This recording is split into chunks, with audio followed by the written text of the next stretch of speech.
everyone, and welcome to a brand new episode of Prime English Pod. I'm Ethan. And I'm Jennifer. We're really happy you're here with us today. This podcast is a space where English feels simple, natural, and human. No pressure, no perfection, just progress. Here at Prime English Pod, we don't believe English should feel scary or heavy. It's a tool, a bridge, and sometimes even a voice you didn't know you had.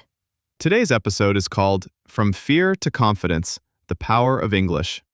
And we're going to talk honestly about something almost every English learner feels. Fear.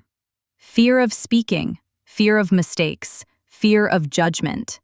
And how English, slowly, imperfectly, turns that fear into confidence. You know, Ethan, something I've noticed is that people rarely say, "I hate English."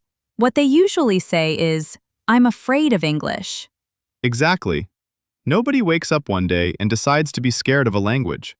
Fear grows quietly. It grows from experiences. From classrooms where mistakes felt like crimes, from laughter that wasn't friendly, from silence when someone wanted to speak but didn't.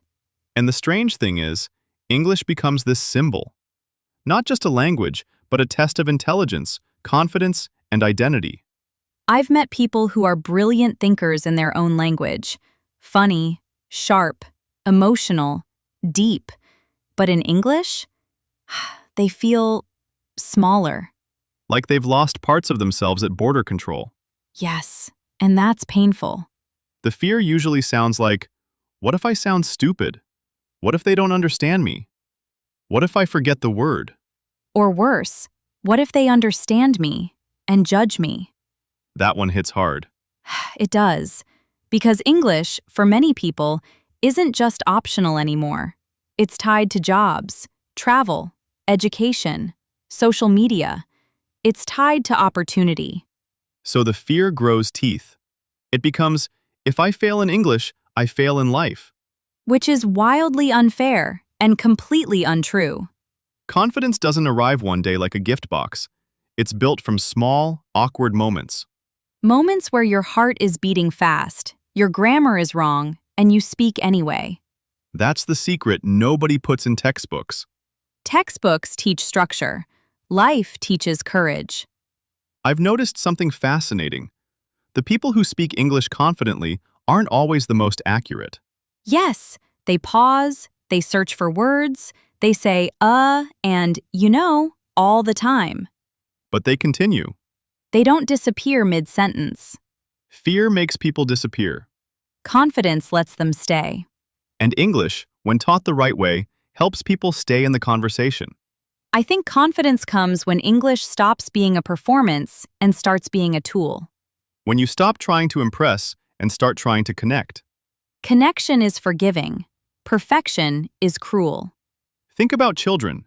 They make hundreds of mistakes a day and feel no shame. Adults, on the other hand, treat one mistake like a public apology. Because somewhere along the line, we learned that mistakes equal failure. But language is mistakes. Every fluent speaker is a museum of errors they survived. That's a beautiful way to put it. English becomes powerful when it stops being something you're afraid of and becomes something you use. Use it badly. Use it slowly. Use it with an accent. Use it anyway. Accent, by the way, is not a weakness. It's proof of history. An accent says, I learned another way to think. Confidence grows the moment someone realizes, I don't need to sound native to sound human. And that's the turning point. From fear to confidence. English stops being a wall and becomes a door. A door to conversations you never thought you'd be part of. A door to expressing opinions, not just answers. A door to saying, this is who I am, in another language. That confidence spills into other areas of life, too. People stand straighter. They speak up more. They stop apologizing before every sentence. English didn't give them confidence. Using English did. And confidence, once tasted, is addictive. It makes fear feel smaller. Not gone, just manageable. Which is honest. Fear never fully disappears. But it stops being the boss. And English becomes what it was always meant to be. A bridge between minds, not a test. That's the real power of English. Not fluency, not speed, not perfection. But the courage to speak and be heard, even when your voice shakes. Before we wrap up today's episode, I want to say this quietly and honestly. If English has ever made you feel small, stuck, or afraid, there is nothing wrong with you. Fear doesn't mean you're bad at English.